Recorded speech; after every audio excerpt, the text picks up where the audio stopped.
Linux system administrator কোর্সের আজকের ভিডিওতে আমরা দেখব কিভাবে ফায়ারওয়ালটি ডিফল্ট সফটওয়্যারটি ইনস্টল করা যায়।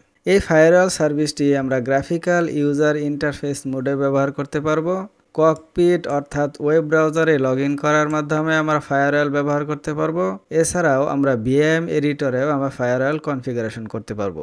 তো এখন আমি দেখাবো যে কিভাবে গ্রাফিক্যাল ইউজার ইন্টারফেসে আপনারা ফায়ারওয়াল ইনস্টল করতে পারেন।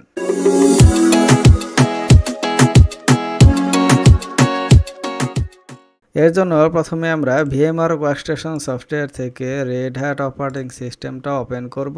আপনারা চাইলে সেন্টোস ওপেন করতে পারেন, কোনো অসুবিধা নেই। ফেডোরা ভিত্তিক যে কোনো একটা অপারেটিং সিস্টেম হলে হবে। আমরা জানি ফেডোরা, সেন্টোস, রেড হ্যাট এন্টারপ্রাইজ লিনাক্সে ফায়ারওয়ালটি সার্ভিসটি ডিফল্টভাবেই থাকে। যদি এনেবল না থাকে তাহলে আমাদেরকে এনেবল করে নিতে হবে।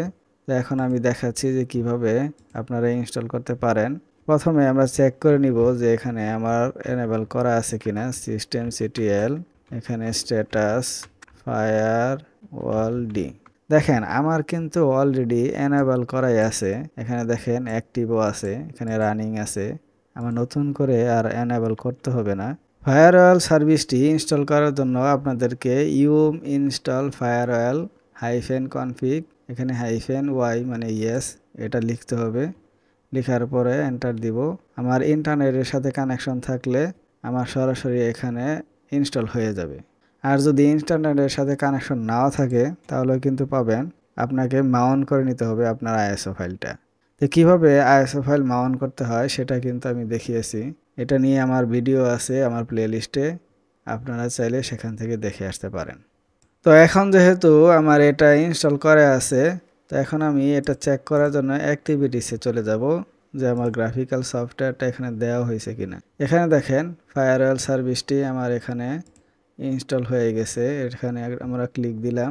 ক্লিক দেওয়ার পরে এখানে আমরা দেখতে পাচ্ছি, দেখেন ফায়ারওয়াল সার্ভিসটি এখানে কনফিগারেশনের দুইটা অপশন আছে, একটা হচ্ছে রান টাইম আর একটা হচ্ছে পার্মানেন্ট। তো রান টাইম ইউজ করা হয় যখন আমরা এখানে টেম্পোরারিভাবে আমরা রুলসগুলো অ্যাপ্লাই করব। আর যখন আমরা পার্মানেন্টভাবে অ্যাপ্লাই করব তখন এখানে পার্মানেন্ট সিলেক্ট করতে হবে। তো এখন আমি এখানে যদি পার্মানেন্ট সিলেক্ট করে, এখানে দেখেন জোন আছে, বিভিন্ন জোনে ফায়ারওয়ালকে ভাগ করা হয়েছে। সবগুলো জোনের আলাদা আলাদা কাজ আছে যে কোন জোনে কি কাজ হয়। তবে ডিফল্টভাবে সব ইন্টারফেস এই পাবলিক জোনেই থাকে, ঠিক আছে। তো এখানে দেখেন বিভিন্ন সার্ভিস আছে, এখানে অসংখ্য সার্ভিস আছে, যেরকম এফটিপি, এইচটিটিপি, HTTP3, ঠিক আছে। এখানে বিভিন্ন ধরনের প্রোটোকল আছে। এখানে যে সার্ভিসটা আপনারা অ্যালাউ করতে চান সেই সার্ভিসে জাস্ট আপনারা টিক চিহ্ন দিবেন, তাহলে এই সার্ভিসটাই ফায়ারওয়ালে এনেবল হয়ে যাবে। আর যদি আপনারা ডিসেবল করতে চান জাস্ট আপনারা আনটিক করে দিবেন। তো এগুলো নিয়ে আমি বিস্তারিত আলোচনা করব যে ডিএমজি কি, পাবলিক জোন কি, এক্সটার্নাল জোন কি। তো আজকের ভিডিওতে শুধুমাত্র ইনস্টল করা দেখাচ্ছি। এখন আমরা চলে যাব ওয়েব ব্রাউজারে। ওয়েব ব্রাউজার থেকে আমরা লগ ইন করে দেখব যে ফায়ারওয়াল সার্ভিসটি কীভাবে ব্যবহার করতে হয়। ওয়েব ব্রাউজারে লগ ইন করার জন্য প্রথমে যে কাজটা করতে হবে, আমাদের ককপিট সার্ভিস আছে, এই ককপিট সার্ভিসটা এনেবল করতে হবে। তো ককপিট সার্ভিস এনেবল করার জন্য আপনাদেরকে এই কমান্ডটা দিতে হবে, ইউম ইনস্টল ককপিট -y। তো আমি এই সার্ভিসটা অলরেডি যেহেতু এনেবল করছি তারপরেও দেখাচ্ছি। এখানে আমার দেখেন কমপ্লিট হয়ে গেছে, এখানে অলরেডি ইনস্টল, ঠিক আছে। তো এটা ইনস্টল করার পরে আপনাদের যেটা করতে হবে, এই ককপিট সার্ভিসটা আপনাদেরকে রিস্টার্ট দিতে হবে। এখান থেকে সিস্টেম সিটিএল রিস্টার্ট cockpit.socket আর সার্ভিস, এই দুইটাকে আপনাদের রিস্টার্ট করতে হবে। তো এখানে আমি যদি এই কমান্ডটা দিয়ে দেই, এখানে এন্টার দেই, এখন এই সকেটের পরিবর্তে আমরা জাস্ট সার্ভিস লিখে দিব। এগুলো রিস্টার্ট হয়ে গেল। এখন চলে যাব আমি অ্যাক্টিভিটিস থেকে যে কোনো একটা ব্রাউজার নিব। এখানে যেহেতু ফায়ারফক্স ডিফল্টভাবে আছে এটাই ওপেন করলাম। ওপেন করার পরে এখানে আপনাদের যেটা লিখতে হবে সেটা হচ্ছে https://100।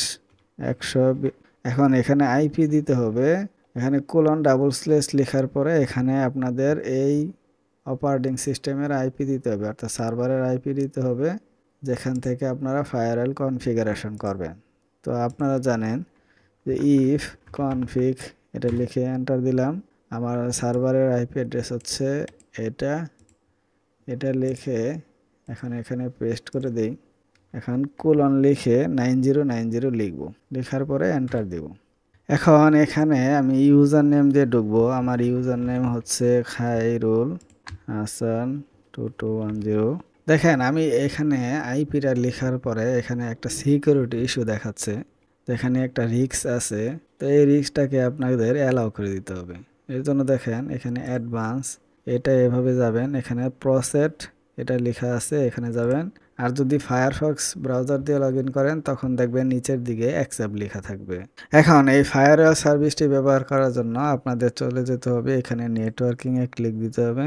দেওয়ার পরে এখানে দেখেন you are not authorised to modify the firewall. এখানে আমার অ্যাডমিনিস্ট্রেটিভ পাওয়ার নেই, যেহেতু আমি রেগুলার ইউজার দিয়ে ঢুকছি। আমাদেরকে এখানে অ্যাডমিনিস্ট্রেটর পাওয়ার নিতে হবে, এর জন্য লিমিটেড অ্যাক্সেসে ক্লিক দিলাম। দেওয়ার পরে এখান থেকে খায়রুলের পাসওয়ার্ডটা দিয়ে দিই, অথেন্টিকে ক্লিক দিলাম। দেখেন এখানে একটা সমস্যা দেখাচ্ছে, সেটা হচ্ছে Khairul is not the pseudo file. আপনাদের মনে থাকার কথা যে আপনারা রেগুলার ইউজারকেও কিন্তু ফুল অ্যাক্সেস দিতে পারবেন। তো এটা কিভাবে করে? তো এটা করার জন্য আমরা বিআই সুডো নামে একটা ফাইল আছে, এখানে আমরা এই খায়রুল ইউজারটাকে অ্যালাউ করব। তো আমি অলরেডি এটাকে কপি করে, এখানে খায়রুল লেখাই আছে, আমি জাস্ট এটা ইনসার্টে যেয়ে আমরা এটা তুলে দিব, আমরা অ্যাক্টিভ হয়ে যাবে। আর আপনারা যদি এটা না পারেন এর জন্য আমি এটা কেটে দেই। কেটে দেওয়ার পরে আমি ওয়াই প্রেস করে এখন আমি পি প্রেস করব। দেখেন এটার একটা কপি হয়ে গেল। এখন যে কাজটা করতে হবে, এখন আই বাটনে প্রেস করলাম, ইনসার্ট মোডে গেলাম, যাওয়ার পরে এখান থেকে এটা কেটে দিলাম আর এখানে খায়রুল লিখে দিলাম। আর বাকি সব অ্যাক্সেস তো দেওয়াই আছে। এখন এক্সিকিউট মোডে চলে গেলাম, এখন কোলন দিয়ে এক্স দিব, দিয়ে সেভ করে এখান থেকে বের হয়ে যাব।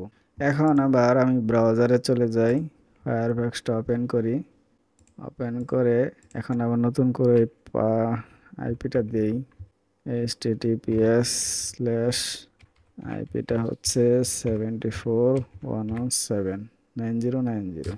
এখন এখানে আবার একটু ইউজার নেমটা দিয়ে নিই, এটা না কাটলেও চলতো, আমি অযথা কেটে দিছি।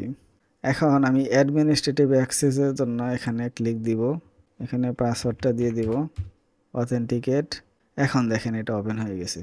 এখন যদি আমি এই নেটওয়ার্কিংয়ে যাই, দেখেন এখন আমার কিন্তু এটা এনেবল আছে। আপনাদের যদি এনেবল না থাকে তাহলে কিন্তু প্রথমে এনেবল করে নিতে হবে, তা না হলে তো আর ফায়ারওয়াল ব্যবহার করতে পারবেন না।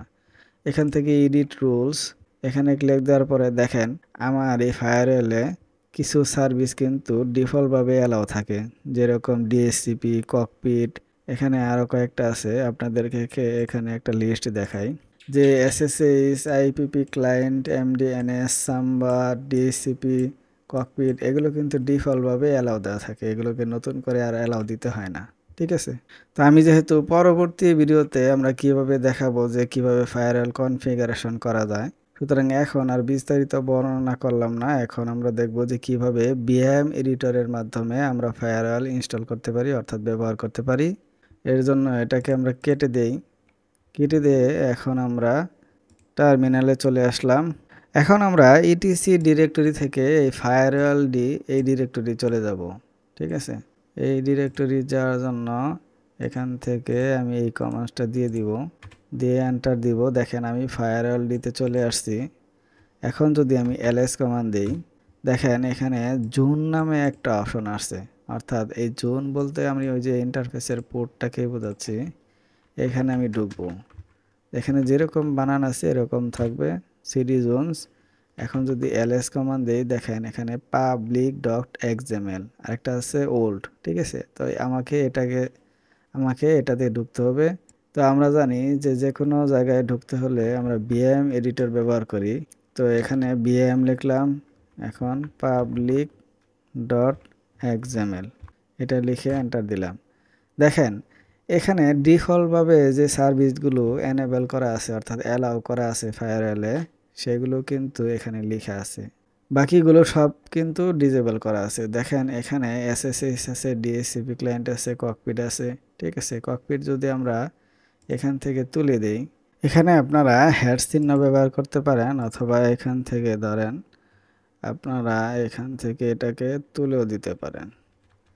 তুলে দিয়ে যদি আপনি এটা সেভ করে দেই, এখন এটাকে সেভ করে দিলাম।